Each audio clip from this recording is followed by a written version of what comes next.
Alô, meus queridos amigos e amigas, estou eu aqui mais uma vez no nosso querido podcast Pode Cair Neném. Olá a todos, sejam muito bem-vindos a mais um episódio do podcast.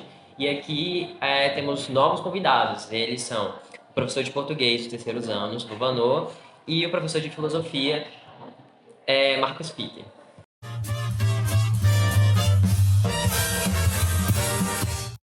Hoje teremos como tema Jogos de azar online, entretenimento ou risco para a saúde financeira. Qual a sua opinião sobre isso, Peter? Bom, trazendo para o campo da minha área, né, que é a filosofia, esse conceito sobre espetacularização a gente estuda bastante, né? Os terceiros anos, por exemplo, estão até nesse conteúdo, que é o Guy Debord. Guy Debord é um autor que faz parte da escola de Frankfurt, né? Que ele fala exatamente, ele tem um livro chamado Sociedade do Espetáculo, né?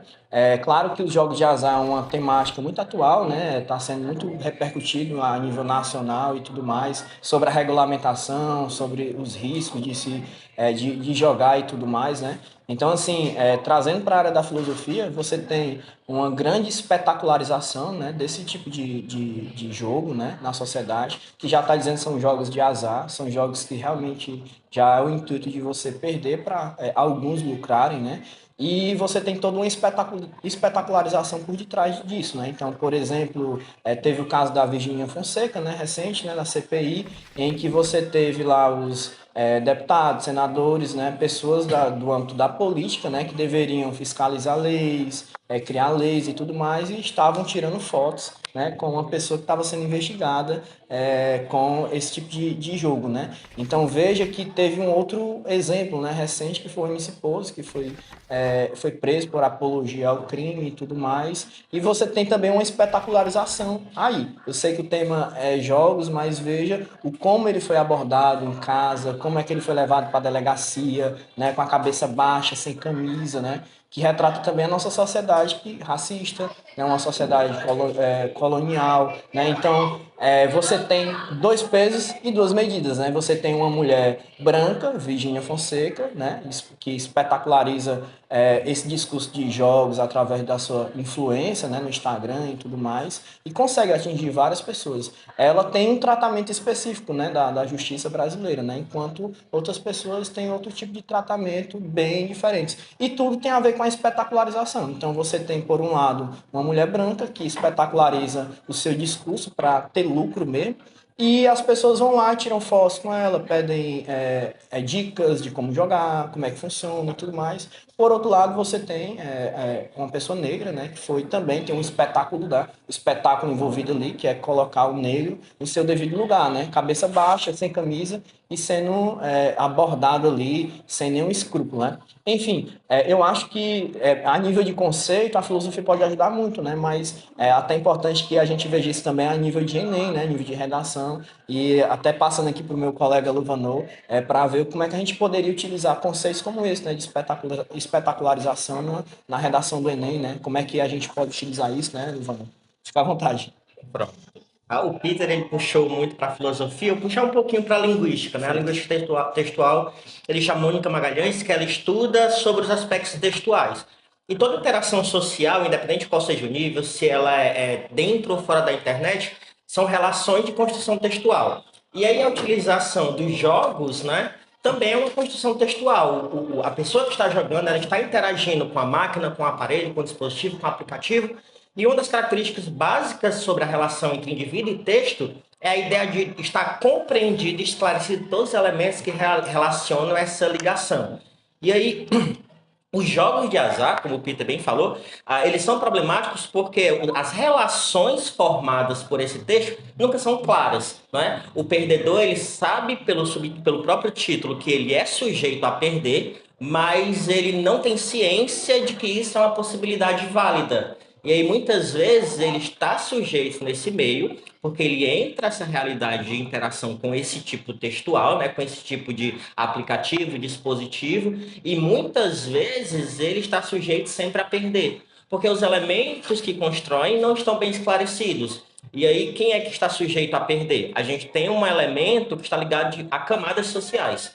E muitas vezes as camadas sociais, quem está sujeito a perder e fica em detrimento a outro, são as camadas mais pobres. Por quê? Entram nessas realidades pela perspectiva de necessidade, pela perspectiva de buscar melhoria frente à falta de outras oportunidades e acaba caindo nessa armadilha, porque os elementos ali por trás não são esclarecidos. E aí acaba sendo muito vendido por uma imagem bonita, uma pessoa branca, uma pessoa bem vestida, uma pessoa que tenta vender a ideia de que aquilo vai solucionar a sua vida, vai modificar a sua realidade, vai fazer você acessar outros caminhos, e muitas vezes não é isso que acontece, não é? Porque as camadas e subcamadas que há por trás dessa relação não são esclarecidas. E aí, no fim das contas, acaba um grande número, uma grande parcela social lesada, uma grande parcela que acaba ficando desassistida, né? Acaba ficando em desvantagem e acaba entrando em uma realidade de endividamento também, que é outro Sim. fruto desse embate com esses jogos de azar, né?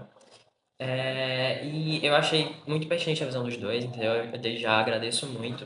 E também comentar o grande efeito que isso tem até mesmo na maioria das famílias brasileiras, principalmente quando se observa o aspecto de que constrói-se muito a ideia de quanto mais você joga, mais cria aquela esperança de que, eu tô aqui gastando, investindo dinheiro naquilo e uma hora que não vai me dar retorno. Mas muitas vezes aquele retorno ali não chega pra gente. Então, essa ideia se constrói na cabeça das pessoas e isso faz com que elas joguem mais, mais e mais.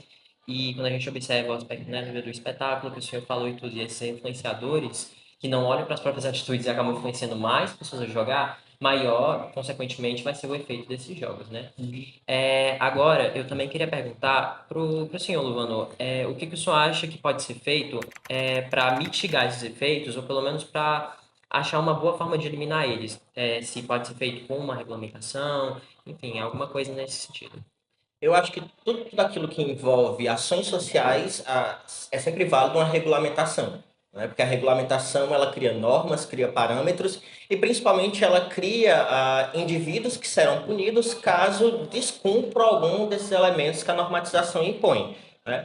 Mas a gente também tem que analisar não somente o agente que cria, o agente que fornece, mas aqueles que têm acesso a esse tipo de mecanismo, né? Eu acho que é sempre pertinente observar a instrução. O caminho da instrução é um caminho muito válido para gerar consciência sobre os resultados. Obviamente que aquele discurso de que quem quer jogar, joga, né? Entra dentro da questão do livre-arbítrio, mas também entra importante se falar sobre o quanto de informação, quanto de instrução esse indivíduo tem para lidar com aquela realidade, né? E aí entra todas as questões também dos efeitos ligados à questão psicológica, às questões de vício, né? Resultantes dessa interação. Eu acho que é válido observar qual é a camada social, a parcela social que está muito mais sujeita a esses jogos de azar. E os adolescentes também estão muito sujeitos hoje em dia a jogar cada vez mais, a entrar cada vez mais nessa realidade de apostas, né? E eu acho que o caminho da instrução é sempre válido. Não somente quando essa instrução não parte do seio familiar, da junção familiar, eu acho que a escola também tem responsabilidade sobre o esclarecimento desses caminhos.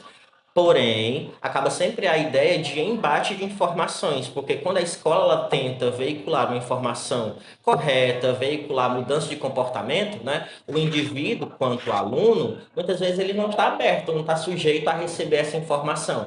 Isso vem de instrução familiar, isso vem da ausência familiar em se responsabilizar também como agente instrucional desse adolescente. Então, a instrução é sempre um bom caminho para diminuir esses efeitos, né? Para diminuir essa realidade, que é sempre prejudicial muitas das vezes, mas a escola tem o seu papel, mas a família também tem um grande papel nessa interação, né?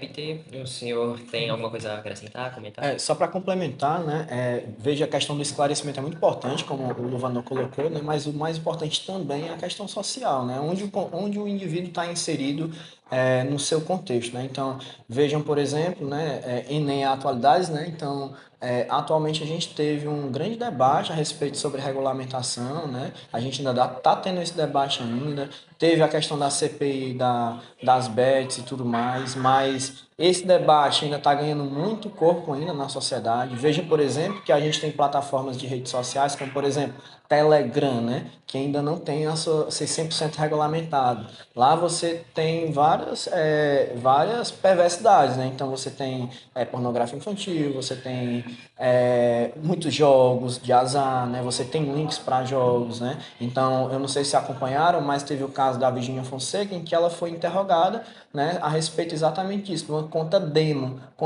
porque tem a conta demonstrativa, né? Uma conta demonstrativa é uma conta que simula ganhos, ganhos que não são reais, ganhos que é só demonstrativos, né? Então você tira um print daquele ganho, você posta na sua rede social com um grande número de pessoas que estão seguindo e você influencia realmente essas pessoas. Então, por exemplo, eu estou desatualizado a respeito dos critérios, tá?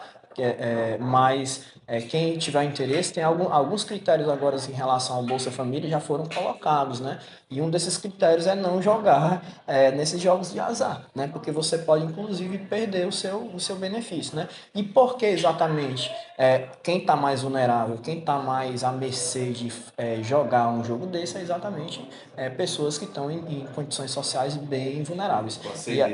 Eu não entro nem em classes, né? Porque eu falo mais em questão de níveis sociais mesmo, né? Condição social, né? Porque independente da condição social, a gente sabe que o pobre, a pessoa que está mais vulnerável, ela vai ficar mais à mercê. Mas isso não significa que somente eles fiquem à mercê disso. A gente vê, por exemplo, várias pessoas que têm condições financeiras bem maiores perdendo casas, perdendo carro, bens materiais. Só que o impacto para uma pessoa dessa é diferente de uma pessoa que recebe um Bolsa Família, uns R$ 700, que tem família para cuidar e tudo mais. Aí a gente entra na questão, será que o problema é só a falta de autonomia, né? Porque se a gente coloca só a autonomia, só o foro íntimo, querer, dever, você joga porque você quer. A gente entra também no moralismo, né? Sim. E a gente deixa de ter uma crítica radical. E o que é uma crítica radical? É uma crítica que busque essas raízes, né? Então, no Enem, por exemplo, na redação, você não pode moralizar o discurso.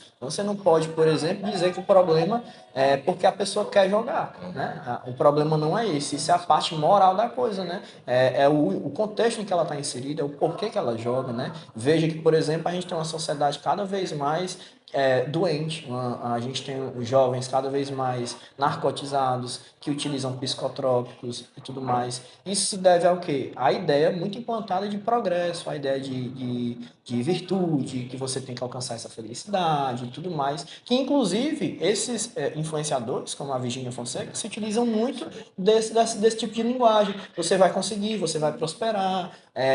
Imagina você ganhar um valor desse aqui. Então, a pessoa que está naquelas condições, ela já imagina, né? Você já tendo condições, você já fica mexido, né, com a proposta. Imagina você não tendo as condições ideais. Então, até trazendo para a filosofia, isso mexe com muitas categorias, né? O esclarecimento, como o próprio Luvano falou, com a questão da espetacularização.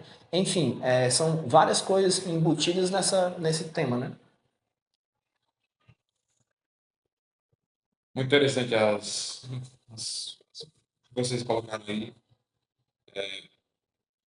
Esse é um tema que está muito atual, a gente tem que sim debater e que deve ser um tema que os nossos representantes, ou seja, o governo, tem que colocar em pauta. Bom, é isso, pessoal. Eu agradeço muito a participação dos dois professores. E com isso a gente encerra o nosso programa e fiquem ligados nos próximos episódios. Tchau, tchau.